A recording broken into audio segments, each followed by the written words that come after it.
안녕하세요. 개인 투자자분들의 멘토 프로페서 킹입니다.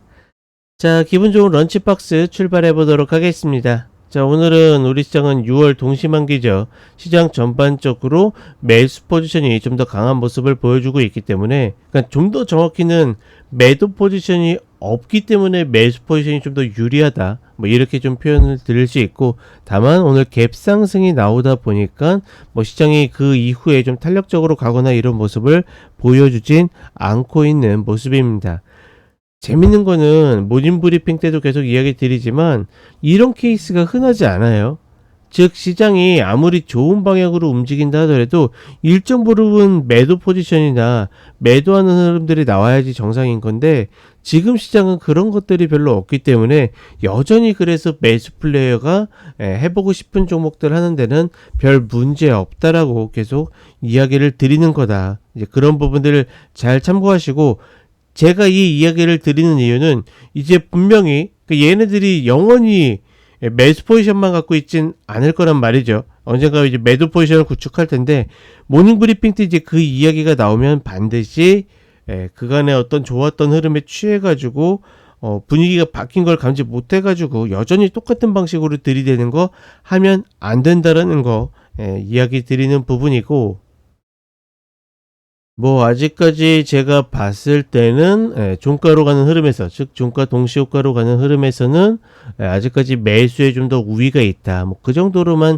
참고하시면 될 것 같습니다. 뭐 그렇다라고 해서 지금 자리에서 추격하시는 분들은 없겠죠. 그런 분들 없으리라 믿고, 일단은 오늘 이 정도로 무난하게 되고, 만약에 동시효과의 매수로 들어온다라 그러면 내일 혹여나 매물이 출회된다 하더라도 그냥 매수 홀딩 관점으로 여전히 유지하는 게 좀 더 유리하다라고 판단을 해 보겠습니다. 자, 그럼 삼성전자부터 종목들 보도록 하겠습니다. 자, 본 종목은 제가 계속 이야기 드리죠. 매수로서의 효율이 떨어지기 때문에 주의해야 된다. 뭐 제가 이야기 드렸던 72,000원짜리는 계속 내려오지 않고 있지만, 여기에서 반등한다고 해도 이 어깨자리, 즉 일목자리도 넘어가지 못한 흐름이기 때문에, 그러니까 이런 작은 진폭을 노리고 내가 매수를 들어간다라 그러면, 그러니까 만약에 지금 이렇게 운 좋게 저점들을 다 잡아냈잖아요. 그렇게 되면 문제는 뭐냐면, 좋을 때 조금 먹고 나중에 물리거나 아니면 손실 보기 시작할 때 몇 배로 크게 물린다라는 거. 그렇기 때문에 이렇게 효율이 떨어지는 종목들은 가급적이면 지양했으면 하는 것이 제 바람입니다. 결국은 얘네들이 치고 올라가려고 그러면 호재가 필요한 게 아니라 시장에 상방 포지션이 필요합니다. 지금은 제가 이야기 드리지만 매도 포지션이 없기 때문에 반등을 하는 거지, 상방 포지션이 세기 때문에 반등한다라는 이야기는 드리지 않고 있죠. 얘네들이 올라가려면 결국 지수가 길이 열려야지 올라가는 거지, 종목이 좋아야지 올라가는 건 아니다. 이런 부분들 반드시 같이 인지를 하셨으면 좋겠고, 그나마 이 일목 저항이 돌파가 되면 조금 더 올라가겠지만, 그렇지 않고 이런 자리 또 이렇게 꺾인다? 그러면 또다시 내려올 가능성이 높다. 이렇게 보시는 것이 맞다라고 판단해 봅니다. 자, 그 다음에 현대차입니다. 현대차 같은 경우에 뭐 좋은 종목이면은 부인할 수 없는 사실이고, 다만 이제 오늘의 흐름이 다시 272,500원 이 마디에 올라와 있기 때문에 이 자리가 주봉상으로 보게 되면 요런 자리들입니다. 즉 코로나 이후에 마지막에 이제 피크를 쳤었던 요 자리에 쌍봉 개념으로 올라와 있기 때문에, 저런 자리가 다시 깨지게 되면 단기 밀릴 가능성이 높다.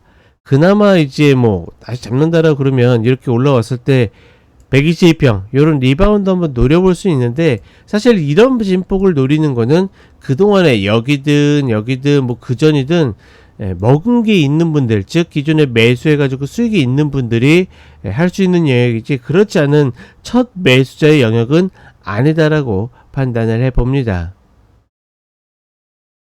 자, 그 다음에 셀트리온입니다. 셀트리온 같은 경우에는 지난 이 흐름에서 그 공매도의 환매수 이 흐름이 나오면서 오버슈팅한 시세를 보여줬죠. 이때는 꼭 나와야 된다라고 이야기를 드렸었고, 다만 제가 생각했던 것보다는 별로 밀리지 않습니다. 적어도 16만원 정도 밀린 후에 이후에 뭐 박스든 뭐든 형성이 될 거라고 봤는데 그렇지 않고 그 위에서 17만원에서 20만원 사이에 박스를 만들고 있기 때문에 그나마 이제 본 종목에 대한 어떤 기대감, 괜찮은 흐름 뭐 이런 것들이 있어서 이 정도가 유지된다라고 보고 있고, 물론 이제 갖고 있는 분들의 입장에서는 좀 마음에 들지 않겠죠. 그렇기 때문에 다른 거 없이 17만원에서 하단에서 매수해서 20만원 언저리를 노리는 이 전략만이 현재 유효한 상태이다. 혹여나 이 이후에 이거 돌파해서 간다고 해서 얘 넘어간다고 생각하지 않으셨으면 좋겠습니다. 이렇게 넘어간다고 해도 어떻게 다시 뒷산을 맞고 떨어질 가능성이 높다라고 판단해 보겠습니다. 자, 마지막으로 시노펙스입니다. 시노펙스 같은 경우에는 사실 지금의 흐름이, 그러니까 얘를 헤드로 생각하고, 그렇죠? 요렇게 어깨나 박스를 생각했음에도 불구하고 이렇게 넘었을 때는, 물론 이제 시세가 강한 것도 있겠지만 이때 털지 못했던 애들이 털었을 가능성이 높습니다. 따라서 지금 흐름은 완벽하게 윗꼬리 음봉의 쌍봉이 발생했기 때문에 이런 뭐 작은 음봉에 내가 매수를 해가지고 다시 한번 이런 시세를 나기를 기대하는 것은 좀 무리가 있다. 아무리 빨라도 다시 7,000원짜리 정도 아니면 이 122평 내려오는 자리도 좀 애매하지 않을까. 여기에서 뭐 반등이 나온다 하더라도 바로 이렇게 들어 올려주지 않으면 시세가 어렵다라고 판단을 해 봅니다. 내가 세력이 아니면 급하게 매수를 들어갈 이유가 없다.